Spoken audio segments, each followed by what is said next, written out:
Hey guys, Darren here. Welcome to Mayhem Country Living. How about that? There you go. Now you can kind of see me. We are out doing some evening grilling. I want to show you what we got going on. We got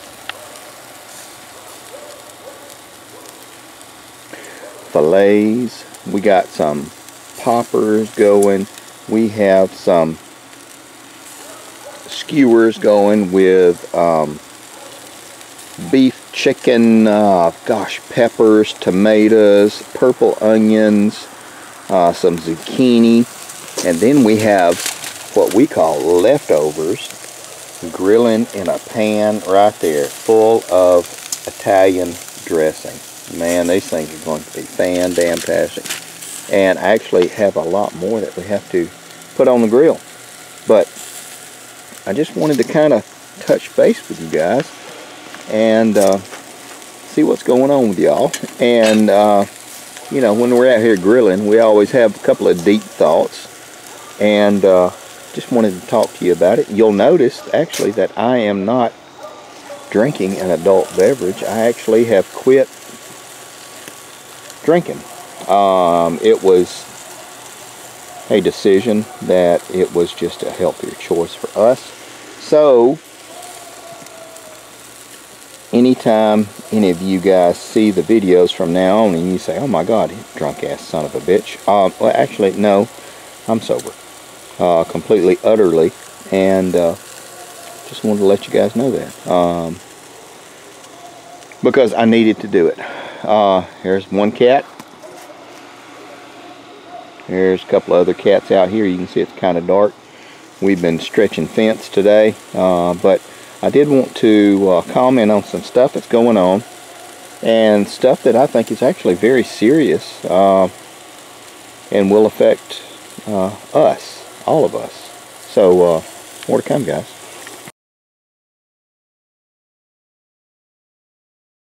Okay guys, now we're back. How about that? Kind of spooky. There you go. Oh. Anyway, we are back. The meat is grilling.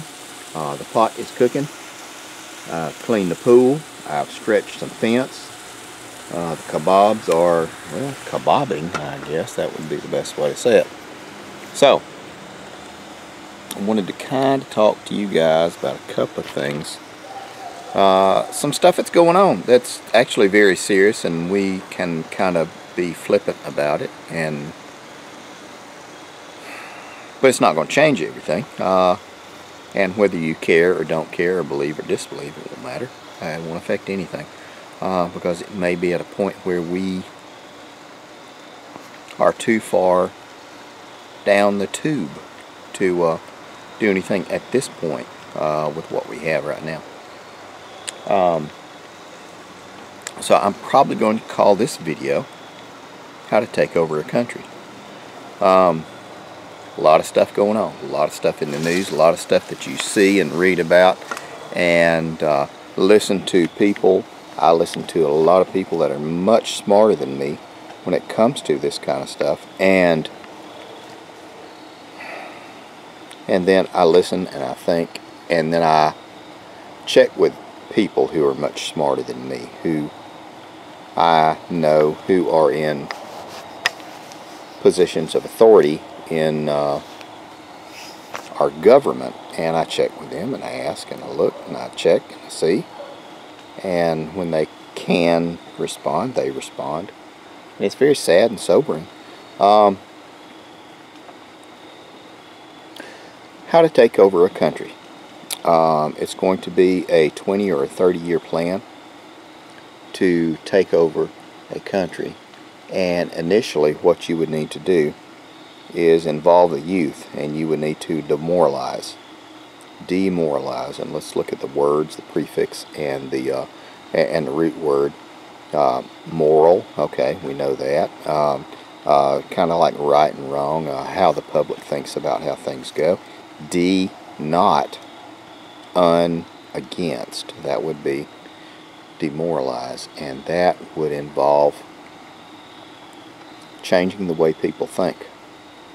Well, you would change the way they think involving their religion, their culture, their race ethics. Does that ring a bell? Yeah. You would change the way they think about their workplace, their work ethic, about their country, about their medical system. Again, this is all stuff that has been going on for the past 20, 30 years. Then, after you demoralize them for 15 or 20 years, and this is a planned, scheduled, this is written down in books of how to do this, and I'll include links. Then you would begin to put out disinformation about how perhaps the right wing, if you don't believe in the stuff that the right wing does, you're wrong. Or if you really believe in the stuff that the right wing does, perhaps you're racist. Or let's do it on the other side. Let's do it the left wing. Okay, so if you're liberal, you could be racist. If you're right, or you could be racist.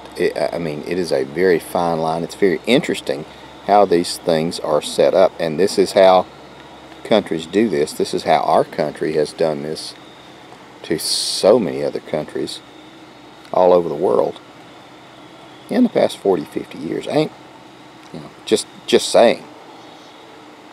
After the disinformation comes, then what you would need to do is to create a conflict or a crisis. What would be a good conflict or a good crisis? How about a virus that has really no mortality worse than driving a car, and grind that into the public? You have to wear a mask. Well, that involves the loss of a First Amendment right. Can't go this, can't go there. You need to stay away from this, you need to stay away from that. Wow, that's powerful and terrible. And I have to say, stepping away from it and looking at it, it's pretty damn slick. Now, the last thing that you would have to do is, from all of this, the demoralization, the disinformation, the conflict, you would need to create a new normalcy. A normalcy. Does that ring a bell with you guys? What's our new normal? More to come.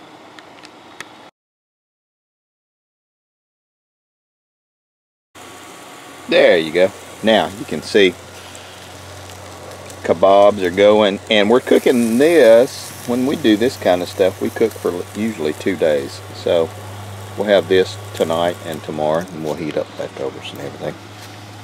But I did want to just spin this thing around so you can see who you're talking to. But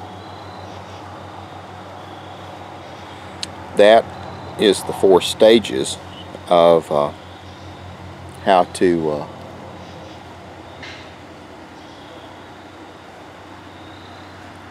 take over a country. And it's very sad and it's very sobering to think that it's just those 4 things, and it's if you're able to get into the public school and education system, which has been, and you are able to manipulate, infiltrate, and indoctrinate,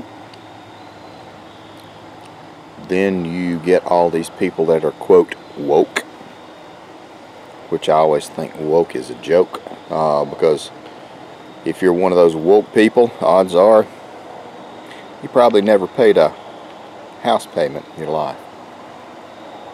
But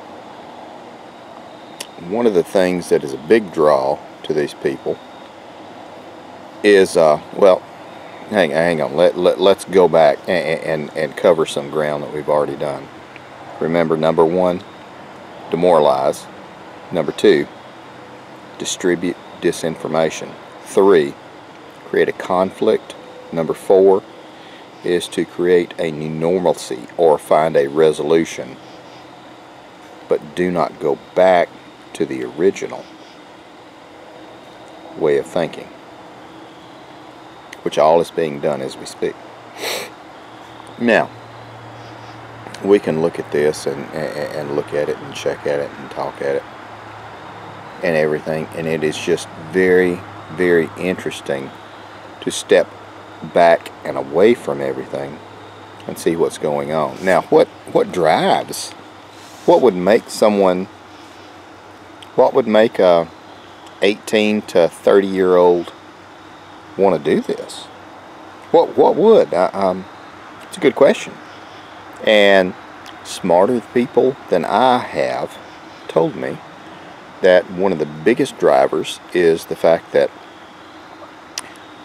people for the past 30, 40 years, young people, have been told that you go to college, you get an education, you spend $100,000 on your education, and you come out and you can get a job. Well, odds are you get a job making $30,000 or $40,000 a year, and it takes you 20 years to pay that off. Now, the people who have done this are disillusioned. They think, well, oh my God, well, this is nothing like I've been told. Maybe if I could get some free schooling, or if I'd gotten free schooling, free education, that would have been fantastic. And I could have gone out and changed the world. Blah, blah, blah. That is not the case. The people who are older than those would be, I would consider, in the 30-year-old range. And then you tell them, look at how much your insurance is, your health insurance. Oh my God, you're having to pay that much? You have to pay so much. You have to pay $800 a month for your health insurance for your family. And at the end of 10 years, you know what you have to pay? You have to pay $1,000 a month for your insurance because it's gone up. Nothing's changed. It's just the way it is. We don't need health insurance as much as we need health care. But nobody will believe or listen to that at this point. So, what drives the people to throw the rocks and burn the stuff down? Well, fear over the education that they received that was of no value, and then health care that they're struggling to pay for that is of no value. More to come.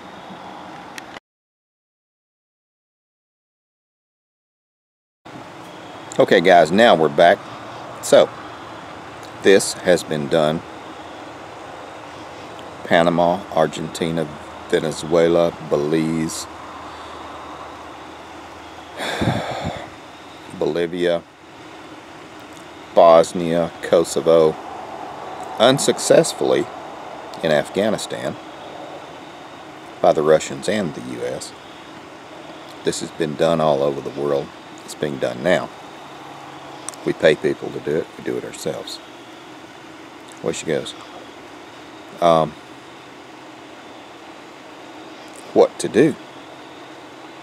Well, you take care of your people. You secure yourself. You secure your areas. You make sure that you and your people and your family are taken care of. That is all you can do. Make sure that you're out of debt as much as possible. That you have multiple streams of income. I know you're thinking, well, how do I do that? Like the stuff we talked about previously. We'll go back over it later. And I know you're thinking, well, what about security? Well, you should have some sort of weapons and some sort of ammunition. You don't have it yet, it's going to cost you now. It's going to get expensive.